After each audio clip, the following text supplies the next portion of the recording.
После хор идесва некои музички надпревари, имаше у Куманово театар еден надпревар. Повише имаше, нели? Да. Како пораздвижено беше, млади повише да се сконцентрират на поубави работи. Да, сега ги имамо нели мрежа, таму се надпреварував млади, а ми у наше време некако се надпреварувавме на многу живо. подруг начин. Да. И после тие шоа беше Идол с Джамбазова, Калиопита и Тони. Да.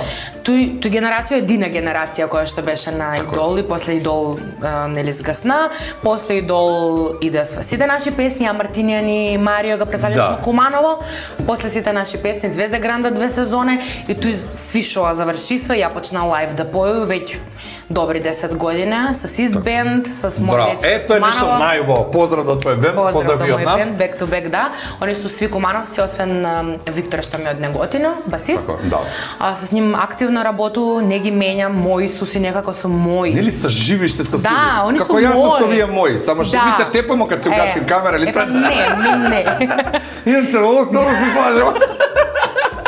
Mi se raspravljamo, zato što ja malko među četvorica muži, žena, moram da se prilagodu na njeno i zato je počnala sak da vežbam. Готови си. Ајде да видам. Сак се готови. Да, али не знам, некако сакам си ги мои су и ги осеќам како браќа и се осеќам увек заштитено покрај нима и не знам, некако не ги ни гледам дека тој дел, затоа што ми сме сви заедница и кога кидаме да работиме, то не ми е работа, иако е работа. Да.